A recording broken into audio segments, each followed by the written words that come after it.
अस्सलाम वालेकुम नाज़रीन। इस एपिसोड के शुरुआत में हम देखते हैं समुद्रिया किले में बहादुर पाशा की तलवार फिजा में होती है तो विलाद कहता है, मेरी जान मेरे प्यारे सुल्तान पे कुर्बान, अगर मेरी जान लोगे तो तुम लो कप्तान। बहादुर पाशा तलवार उसके गले पे रखते हुए पूछते हैं, शहाबुद्दीन पाशा को किसने मारा? तो विलाद कहता है, स्टीफन ने। बहादुर पाशा उससे कहते हैं, जब स्टीफन ने ही उसे मारा तो वो ये दावा क्यों कर रहा है कि बोगोमिलू ने ऐसा किया? विलाद कहता है, उनका मामला मुख्तलिफ है, उसका मकसद उस वादे को पूरा करना है जो उसने पोप से किया था और पोप ने हिंगरी की हिमायत के बदले बोगोमिलू के खात्मे का मुतालबा किया। यकीनन ये स्टीफन का मंसूबा था। तुम उसकी माँ कैथरीना को जानते हो, वो पोप की वफादार है और उसके हुक्म से बाहर नहीं निकलती और उसके साथ से जुदा नहीं होती, और जब उसे ये मालूम होगा तो वो खुद ही बोगोमिलू का खात्मा करेगी, बशमूल अपनी सौतेली बेटी शहजादी रोज के। बहादुर पाशा उससे पूछते हैं, कब? तो विलाद कहता है, आज रात। द्रावेन भी वहीं पे होगा। यह सुन के बालिबे आगे बढ़ते हुए कहते हैं, चलो इस शैतान का सर काट दें और इसकी दी गई मालूमात की सच्चाई की तस्दीक करें पाशा। विलाद कहता है, मेरे भाई बाली साहब ठीक कह रहे हैं, अगर मैं भी तुम्हारी जगह होता तो यही करता, लेकिन अगर तुम चाहो तो मुझे स्टीफन के पास जाने की इजाजत दें ताकि वहां मैं तुम्हारी आंखें और कान बंद सकूं। बालिबे कहते हैं, पाशा इस शैतान की बात ना सुनना। विलाद कहता है, अगर मैं ना चाहता तो तुम लोग मुझे ढूंढ ना पाते, मैं भाग जाता, लेकिन मैं दोबारा अपने सुल्तान की खिदमत करना चाहता हूँ। खिदमत बहादुर, मुझे अपने सुल्तान का दोबारा एतमाद जीतने का मौका दो। मेरी सांसें अब भी मेहमत के एक लफ्ज की मोहताज है, वो मुझे बुलाए और जब चाहे मेरी जान ले ले। मैं अपने घोड़े के परों पर सवार होकर फौरन आऊंगा। अगर तुम्हें मुझ पे भरोसा नहीं तो मेरी जान ले लो और ये किस्सा खत्म करो। यह सुनते साथ ही बहादुर पाशा गहरी सोच में पड़ जाते हैं। दूसरी तरफ हम देखते हैं कि महल में गुलशा हिसाब किताब देख रही होती है। वो दाइया से पूछती है, ये इतनी कमी कब हुई दाइया खातून? सुल्तान भी उन्हें देख रहे होते हैं। दाइया जवाब देते हुए कहती है, बार खातून खातों का ख्याल खुद रखती थी, मुझे कुछ इल्म नहीं सुल्तानम। सुल्तान अंदर दाखिल होते हुए कहते हैं, क्या तुम पहले दिन से ही खातों की जांच पड़ताल कर रही हो गुलशा?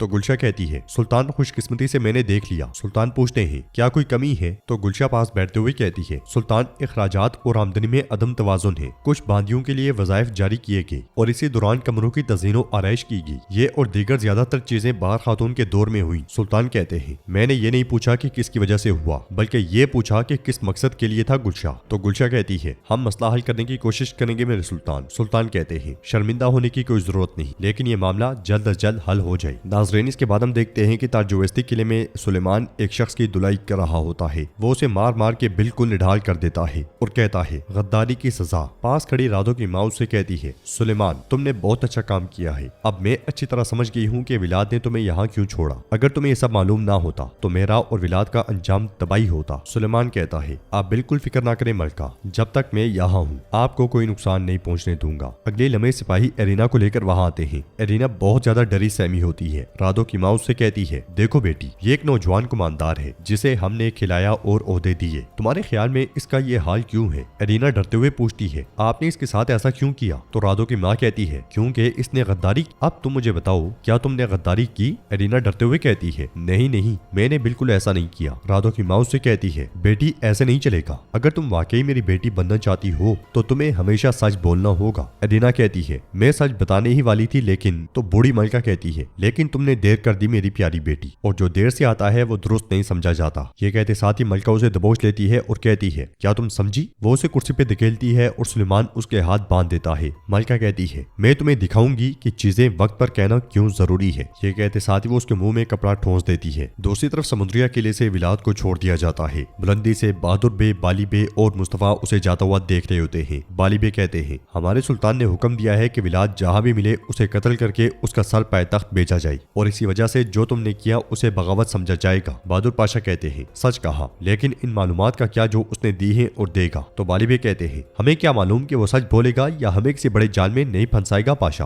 तो बहादुर बे कहते हैं, हम आज रात देखेंगे कि वो सच्चा है या नहीं। नए सिंगरी वालों के बारे में एक मालूमात जो वो देगा हजारों मुजाहिदीन की जान बचा सकती है। बाली बे कहते हैं, मैं नहीं जानता कि तुम ये देख सकोगे या नहीं पाशा। बहादुर पाशा उससे पूछते हैं, तुम्हारा इससे क्या मतलब है बाली साहब? तो बाली बे कहते हैं, विलाद को आजाद करके तुमने आग की कमीज पहन ली है पाशा, और तुम जानते हो आग जलाती है। इंशाल्लाह हमारे सुल्तान तुम पे रहम करेंगे और तुम्हारा सर तुम्हारे कंधों पर रहेगा। ये कहते साथ ही बाली बे मुस्तफा के साथ चले जाते हैं। बोस्निया में एक लड़की मलका को अतर दिखाते हुए कहती है, ये अतर फ्रांस के बादशाह लुइस 11वीं ने आपके लिए बतौर तोहफा भेजे हैं मलका। उनके सामने बैठी रोज भी ये सारा मंजर देख रही होती है। मलका अतर की खुशबू सूंघते हुए रोज से पूछती है, क्या तुम भी इसे आजमाओगी रोज? तो रोज कहती है, आप जानती हैं कि मुझे ऐसे तोहफे पसंद नहीं है माँ। मलका कहती है, ये सिर्फ तोहफा नहीं है बल्कि मेरी ताकत के एहतराम का इजहार है। ये कहते साथ ही वो अतर जाके रोज के गले पे लगा देती है। कुछ देर के बाद कैथरीना का कमांडर वहाँ पे आता है। और कैथरीनिया से कहता है आपके हुक्म पे हमारे सिपाही तैयार है मलका। मलका उससे कहती है अपनी जड़ों से गद्दारी करने वालों को उखाड़ फेंकने का वक्त आ गया है। द्रवेन को बताओ आज रात तमाम बोगोमिलों को कुचल दिया जाएगा। यह सुन के रोज बहुत परेशान हो जाती है और उसके परेशान चेहरे को मलका गौर से देखती है। उधर सुल्तान महमूद पाशा से पूछते हैं जानिसरी दस्ते के सरदार सरहद के क्या हालात हैं और दिलावर का क्या हाल है। महमूद पाशा कहते हैं जब मैंने आखिरी बार देखा तो वो अच्छी हालत में थे मेरे सुल्तान। क्या आपने कोई खबर सुनी है? सुल्तान किताब बंद करते हुए कहते हैं न सिर्फ कानों ने सुना बल्कि आंखों ने भी देखा। सब सियासत की बीमारी में मुब्तला हो गए हैं और उनकी वाहिद फिक्र यह है कि उनमें से आगा कौन बनेगा। महमूद पाशा कहते हैं आप ओजाक में गए थे मेरे सुल्तान। सुल्तान कहते हैं चूंकि उनके सर पे कोई आगा नहीं है और क्योंकि सदर आजम हवेलियों की सैर करने में मसरूफ है तो फितने को खत्म करने का बोझ सुल्तान के कंधों पर आ पड़ा। महमूद पाशा कहते हैं मेरे सुल्तान माफी चाहता हूँ, मैं दोगान पाशा को उसूल और आदाब सिखाने गया था और उन्हें वो हवेली दिखाने गया था जो उनके लिए मुख्तस की गई है। सुल्तान कहते हैं जो होना था वो हो गया, मुझे बताओ हम कब तक हुसैन आगा का इंतजार करेंगे। महमूद पाशा कहते हैं मेरे सुल्तान खबर पहुंच चुकी है, हुसैन आगा बहुत जल्द यहाँ होंगे। सुल्तान कहते हैं और जब तक हुसैन आगा नहीं आते तुम ओजाक में रहोगे, मैं नहीं चाहता कि दोबारा फितना हो। महमूद पाशा के जाते साथ ही रेहान आगा हिसाब किताब लिए वहां आते हैं और सुल्तान को बताते हैं कि फर्क क्यों आया है। सुल्तान कहते हैं गुलशा खातून को इसकी वजह ना बताना, ये गुलशा खातून की काबिलियत देखने का बेहतरीन मौका है जो हरम की सरबराह है। हिसाब किताब मुझे दो और तुम जाओ। ये कहते साथ ही सुल्तान हिसाब किताब देखने लग जाते हैं। अगले मंजर में सुल्तान अपनी तलवार तेज कर रहे होते हैं। सुल्तान के पीछे एक से बढ़ के एक तलवार रखी होती है और दूसरी तरफ विलाद भी तलवारों के आगे बैठा होता है। वो सुल्तान को अपने सामने महसूस करता है और कहता है फातेह इस्लाम बोल और दुनिया के सुल्तान और अजीम फातेह सुल्तान महमद खान। अजीम सुल्तान होने के बावजूद अब भी दस्तकारी में मसरूफ हो मेरे भाई। सुल्तान उससे कहते हैं दस्तकारी इंसान को सब्र सिखाती है विलाद। विलाद कहता है मैं तुम्हारी तरह साबिर नहीं हूँ, हमारे पास बहुत सा काम है जो करना है और मेरी ख्वाहिश है कि मेरा भाई मेरे साथ हो। सुल्तान कहते हैं फिक्र ना करो, जहाँ भी तुम होगे मैं तुम्हारी मियान बनूंगा। ये कहते साथ ही सुल्तान मियान उसकी जानिब बढ़ा देते हैं और मजीद कहते हैं हमेशा तुम्हारी हिफाजत करूंगा। विलाद तलवार मियान में डालते हुए कहता है ये तलवार अपनी मियान नहीं काटती। सुल्तान ये सब सोच रहे होते हैं कि महमूद पाशा वहां आते हैं और उनसे कहते हैं आपको सब्र के इंतहा पे होना चाहिए। जवाब में सुल्तान कहते हैं इतनी गद्दारी और नाशुक्री कैसे बर्दाश्त की जा सकती है, सिर्फ सब्र से। महमूद पाशा उनसे कहते हैं हुसैन आगा पहुंच गए हैं, क्या हम तकरीब के लिए सुबह का इंतजार करें। सुल्तान जवाब देने के बजाय गुस्से में उन्हें देखते ही हैं कि महमूद पाशा कहते हैं आप ठीक कहते हैं मेरे सुल्तान, रियासती अमूर इंतजार नहीं करते, मैं आत्माजा के जरिए उजाक में खबर भेजूंगा। ये कहते साथ ही महमूद पाशा चले जाते हैं। उधर विलाद स्टीफन के साथ बैठा शतरंज खेल रहा होता है। स्टीफन अपनी चाल चलते हुए कहता है क्या तुम महमूद के साथ खेल खेल रहे थे। विलाद कहता है हम एक बार खेले थे। स्टीफन पूछता है कौन जीता,